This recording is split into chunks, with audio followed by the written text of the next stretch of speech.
Look, up in the sky. It's a bird, it's a plane. No, it's the bat signal.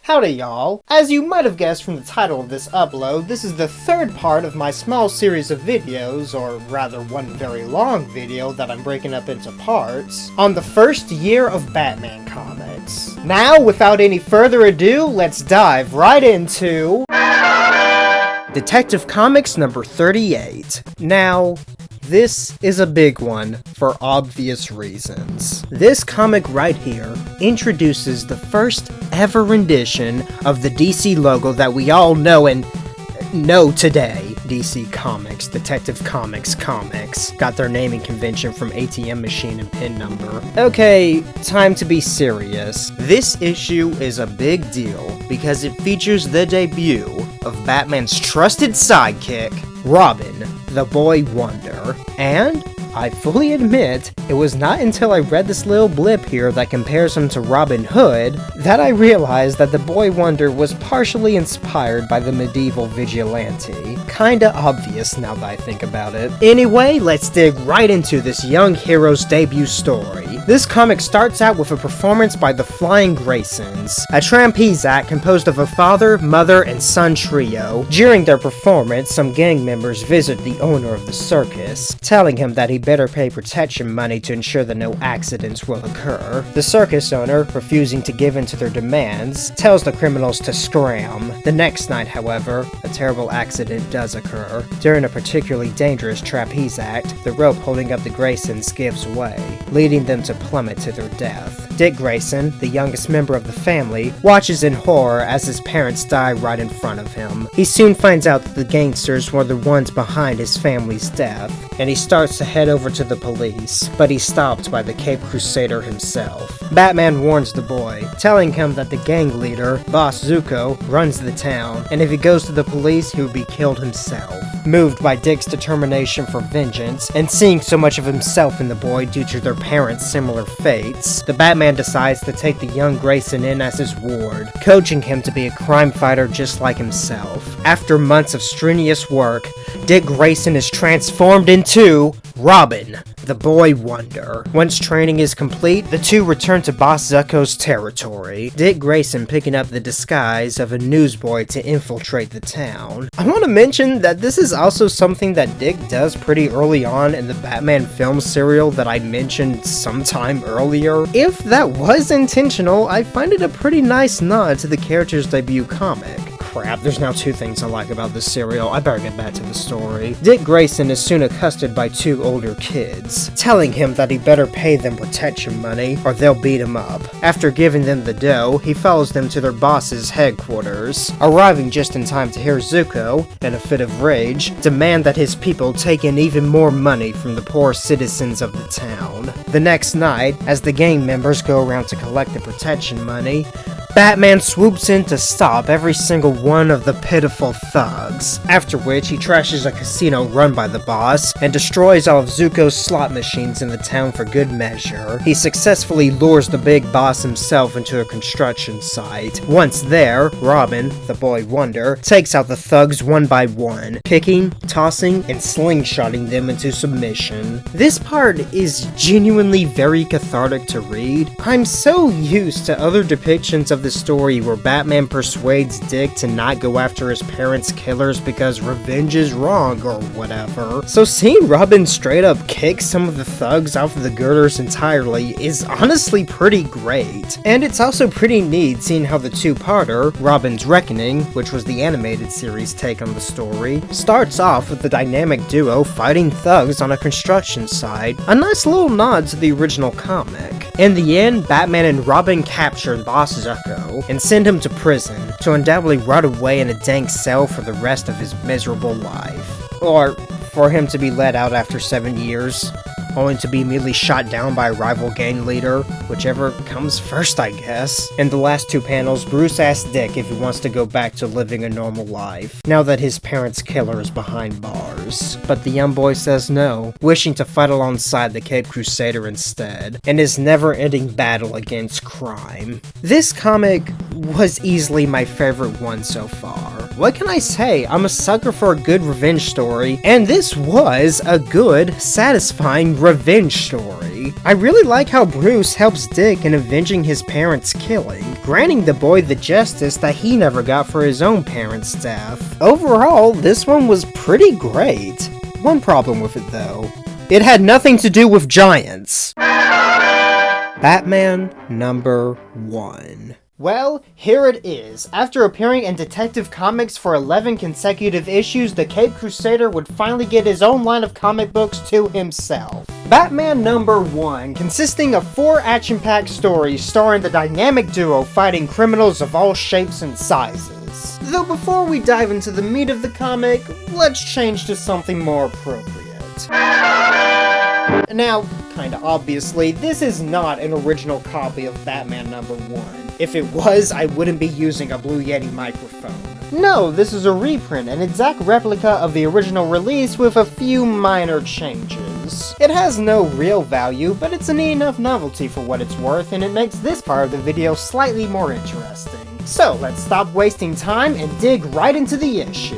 The comic actually starts out with a small prologue telling the legend of the Batman, which in actuality is just a reprint of the same prologue from Detective Comics number 33, with color changes for some reason. It makes sense to clue people into who the character is at the start of his first solo comic, and while it does feel a little lazy to reuse the same art, I do understand why they didn't want to redraw a scene that they had done less than a year earlier. Although this is an extremely Bob Kane thing to do. I'm sorry, Robert Kane. The color change, however, is baffling to me. It kinda reminds me how modern reprints of The Killing Joke completely changed the color palette of that comic as well. And speaking of The Killing Joke... Yep. The first storyline in Batman number 1 features the introduction of the Caped Crusader's most infamous villain, the Joker. Now, let's dive into the plot surrounding the crazed Prince of Crime's debut appearance. Someone hijacks the radio broadcast. The man, calling himself the Joker, announces that he'll kill Henry Claret at midnight and steal his prized diamond. Most people brush it off as a hoax, comparing it to the infamous War of the Worlds radio incident. I actually find it pretty amusing that this over 80-year-old comic makes a topical reference that most people would probably still get today. Henry Claret, fearing for his life, surrounds himself with police for protection. Midnight arrives and, just like the Joker promised, death comes with it. Without warning, Claret dies almost instantly, a ghoulish smile ripping across his mouth soon after his final breath. The police immediately search for the diamond, quickly finding out that the Joker had managed to steal that too.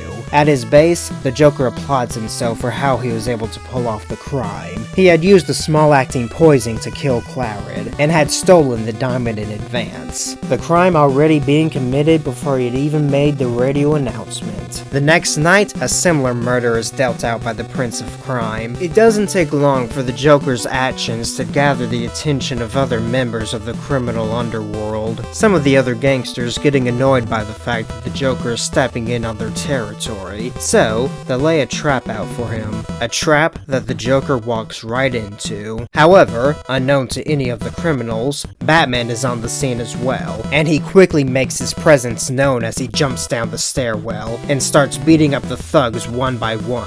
The Joker shoots down the main gangster as he makes his escape. The Batman chases after the Prince of Crime, standing on the running board of his speeding car as the vehicle flies off the side of the bridge. And, with a swift punch and a kick, the Joker knocks Batman into the water below. And it's in this panel right here that Batman is first referred to as the Dark Knight. It seems I've at last met a foe that can give me a good fight.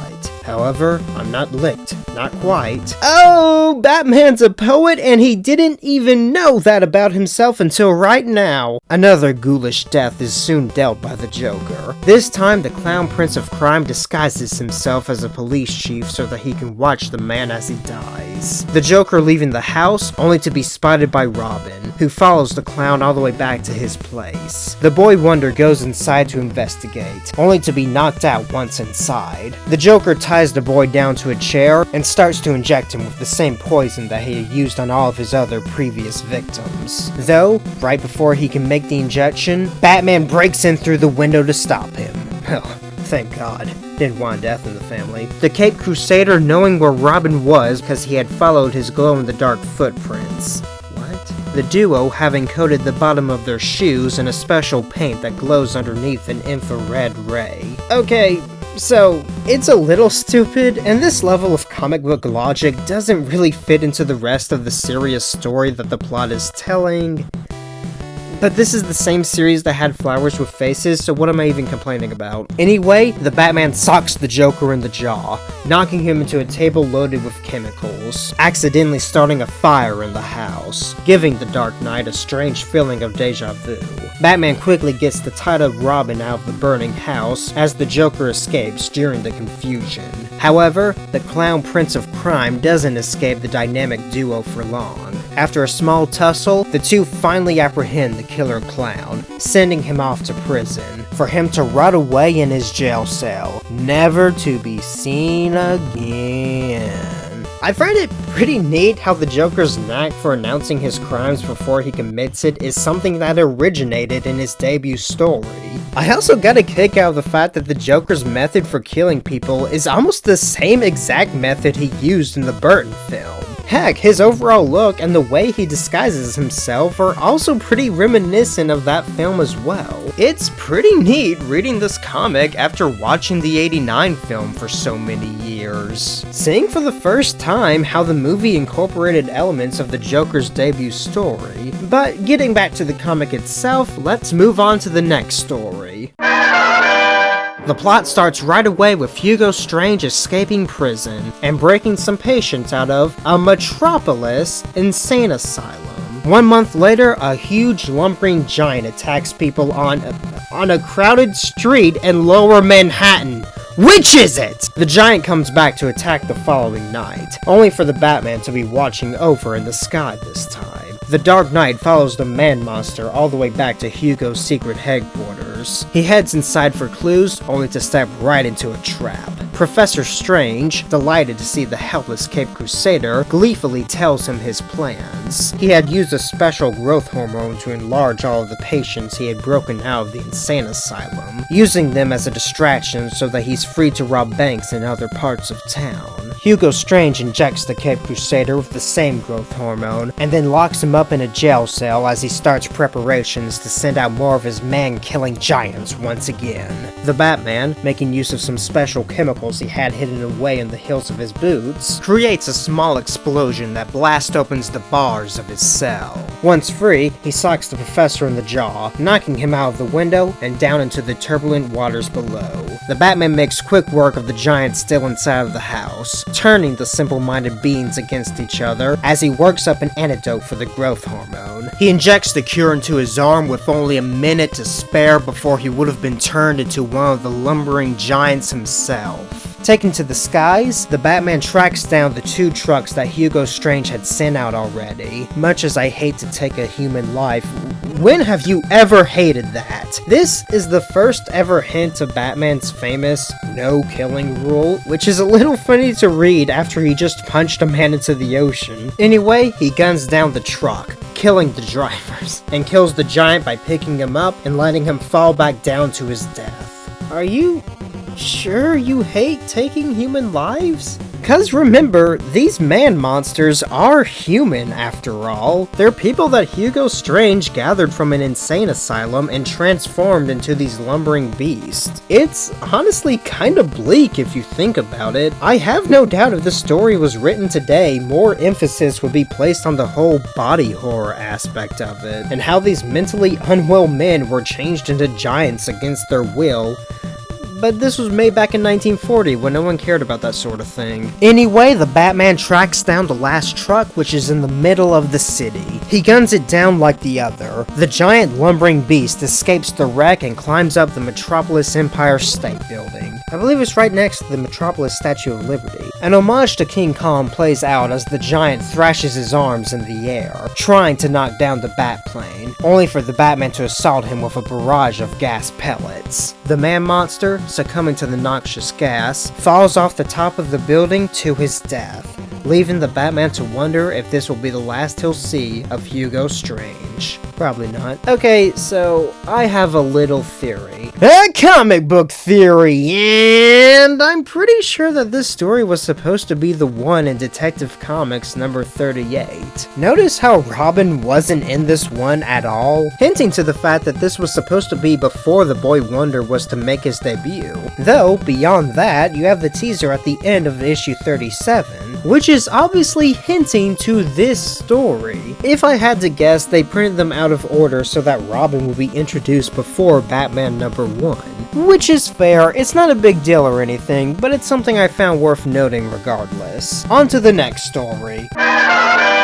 The plot starts out with Dick Grayson working as a steward on a private yacht, having to find a new job after Bruce Wayne fired him for smoking all of his pipe tobacco. Okay, I'm kidding. In actuality, young Grayson is working undercover, looking for any suspicious characters that might be interested in stealing the priceless emerald necklace that Mrs. Travers is wearing. Later in the evening, Dick finds a note telling Travers to keep away from her room, signed by the Cat.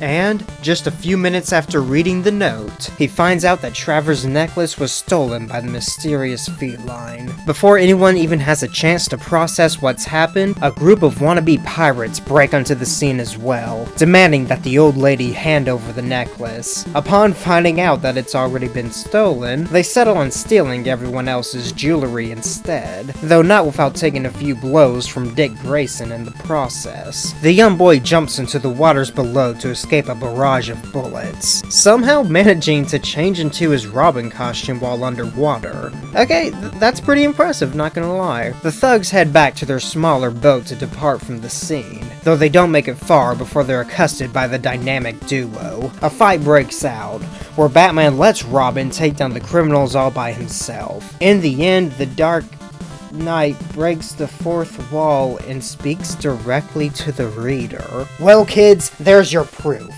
Crooks are yellow without their guns. Don't go around admiring them. Rather, do your best in fighting them and all of their kind. So I can admire the message, but maybe don't tell little kids to fight criminals, because it's probably not going to end like this. You, stop right there! Anyway, back on the Yatchet, the dynamic duo return the stolen jewels to the people on board, and find the cat who stole the emerald necklace in the first place, ripping an old maid disguise off of one of the guests, revealing her to be a much younger lady, the beautiful femme fatale herself, the Catwoman. Okay, here she's not referred to as the Catwoman, just the Cat, nor is the name Selina Kyle mentioned, but it's the same character nonetheless. And I have no idea why she's called the Cat here. I get that she's a cat burglar, but she doesn't dress up as one here. Heck, she doesn't don a feline disguise until her third story at the tail end of Batman number 3. And let's just say, it's a prime example of why Bob Kane should never work alone. Also, I'd be remiss if I didn't mention the fact that there's an episode of the Adam West show where the Catwoman also disguises herself as an old lady. Holy cat callback, Batman! Anyway, back to the story at hand. Batman captures the cat, though not without the woman trying to seduce him into letting her go. You can't deny there's something between us. You're right, and I'm afraid it's the law. Later, as the dynamic duo take her back to shore, she jumps out of the boat to get away, Batman seemingly letting her go. In the final panel, the Dark Knight swoons over the cat's beautiful looks, though also reminding himself that he shouldn't get too carried away, seeing how he's still engaged to Julie and everything. Yeah, this is the first time Julie Madison is mentioned in over half a year's worth of comic books. Did you forget about her? 'Cause Lord knows I sure did. Alright, we've reached the end after what I can only assume to be over an hour, but I honestly have no real way of knowing right now. And now we're at the last storyline we're gonna be going over in this video. This one featuring the grand return of the Joker. What? Yeah, Batman #1 is bookended with the Joker's first storyline and his second storyline. They didn't wait at all to see what the public's reaction to the character was gonna be. They knew they were cooking with this one. Okay, now that I've dated this video with Gen Z slang, let's dive right into the plot itself. The Joker breaks out of prison, pulling 2 false teeth out of the back of his mouth and using the chemicals inside to blow the wall of his jail cell to smithereens. The Joker goes out on yet another killing spree, that same ghoulish smile appearing on all of his victims' faces. He announces his plan to rob a museum, successfully taking out the police, only for the Batman to appear and try to stop his evil plan. A fight breaks out between the two, in which the Joker knocks the Dark Knight out with the broadside of an axe. The Prince of Crime then flees as more police arrive to the scene. The officers, seeing the unconscious Batman on the floor, try to remove his cowl to see who's behind the mask. Will the cowl be taken off? If the Batman is revealed as Bruce Wayne, his career as a nemesis of crime is finished. Is this the end of the mighty Batmans? I don't really get why Batman is plural there, but okay. I suppose this is the first ever cliffhanger in the Caped Crusaders history. Granted, not much of a cliffhanger because all you have to do is turn the page to see Batman escape, striking a uncomfortable looking pose while doing so. Actually, it's funny because of how the volume set is formatted, it's not even a page turn away, but a glance away. Obviously not the original comic's fault, but I find it funny nonetheless. Anyway, the Batman successfully escapes the police, and the Joker commits yet another murder later that night. Fed up with the clown's reign of terror, Commissioner Gordon, following the advice of his friend Bruce Wayne, sets up a trap for the Joker, running articles in the paper that talk of a valuable ruby in the hands of a private collector, hoping that the Joker will try to steal it. Okay, one thing I want to say here, it feels strangely out of character for Bruce to be suggesting a plan to trap the Joker. Bruce Wayne in this era of the comics intentionally acts as bored and as pompous as possible, so having him lay out a plan for the Commissioner feels wrong. Granted though, this is long before the Batman regularly dropped by the Commissioner's office, so this was the best way for them to have the not-so-caped Crusader lay out a trap for the Joker. But still, I can't help but feel that the Commissioner would have been a little taken aback by his socialite friend's sudden burst of critical thinking. Getting back to the plot, the clown Prince of Crime goes after the valuable ruby, walking right into the trap laid out for him. And escaping the police, the Joker walks right into the hands of Batman and Robin the Boy Wonder. A small tussle breaks out, ending with the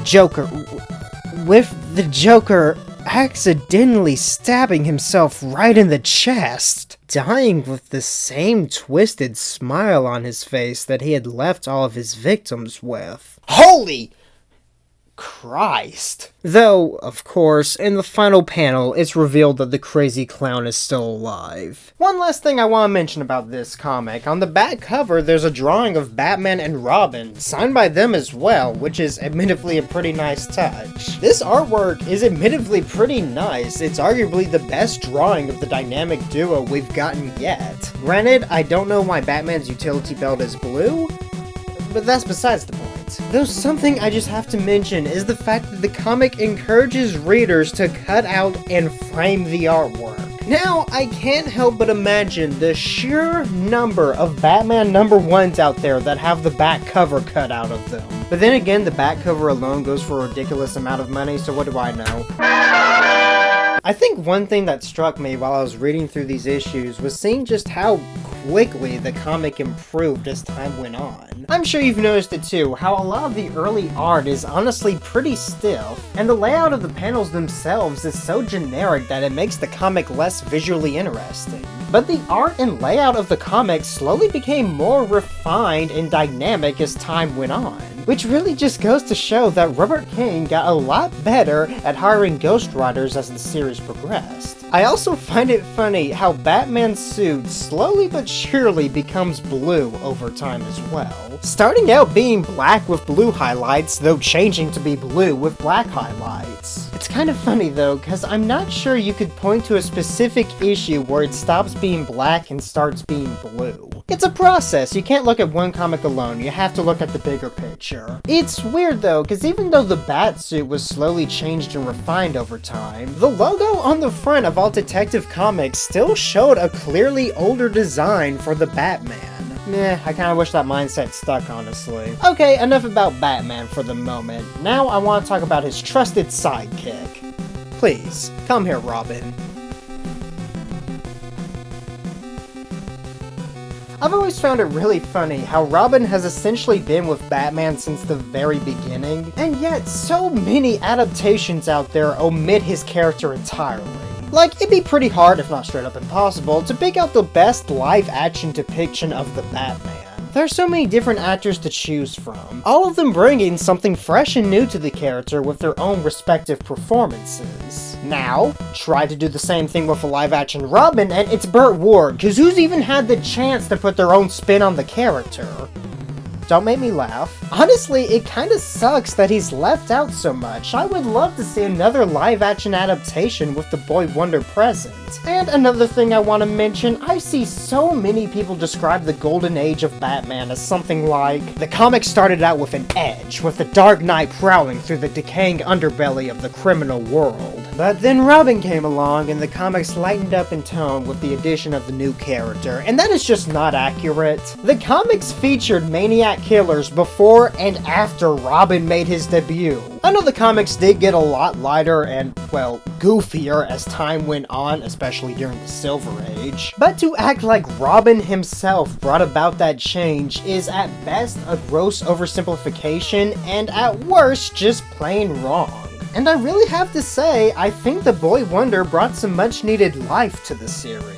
I'm not saying the first 10 comics are bad or anything, they're good in their own right, but simply having someone that Batman can talk to greatly increases the enjoyment factor of these stories. Oh yeah, by the way, in case you were wondering, Alfred has not appeared yet in these comics. His debut wasn't until Batman number 16 in 1943. Robin predated the character of Alfred by over 3 years. Why is he left out of so many adaptations? What is this Robin erasure? One more thing I want to mention before I end the video. The character of Julie Madison. I said that she's never seen again after the end of number 32, and that was a lie for comedic effect. Julie actually comes back much later in Detective Comics number 40, which is also the debut appearance of Clayface. Though here he's not a shape-shifting monster, but just an actor with some heavily applied makeup. Later, in Detective Comics number 49, which happens to be Clayface's second appearance, Julie Madison breaks off her engagement with Bruce Wayne, wishing to pursue her acting career and being dissatisfied with Bruce's lackadaisical approach to life. And then she's never seen again. I get why they decided to write her out. The logistics of having Bruce Wayne secretly fight crime as the Batman, all the while his fiancée is none the wiser, is odd. It's obvious that they just didn't want to bother with her most of the time. Probably why she only had 4 appearances before she was booted out of the series altogether. And if I may be so bold to say, I imagine that they only created her in the first place because they greatly underestimated the longevity of the Batman comics. They needed a damsel in distress for the Caped Crusader to save early on, and it's pretty clear that they just didn't know how to utilize her after that. But hey, at least she left on the note of becoming a film actress. She got off far better than most female characters that writers don't know what to do with anymore. Yeah, that text there isn't a joke. It really has been 3 months since I filmed all of the previous green screen segments for this little video series. Not counting the intros and outros I shot specifically for parts 1, 2, and 3, but I digress. Like I've already said, I originally intended for the first year of Batman comics to be one very long video, though I decided instead to upload it in parts because of how long it was taking to make. And I'm still not done yet. I'm not gonna do a part 4. The next upload on my channel will be the first year of Batman comics in its entirety, with a few more added segments. So might I humbly suggest that you subscribe to the channel so that there might be a slim chance that YouTube will show you the final part of this series when that upload eventually comes out. And yet again, I have to give a big thanks to everyone that has subscribed since I've started this little series. I went from 451 subscribers to 749, and now here I am at 845. That is incredible.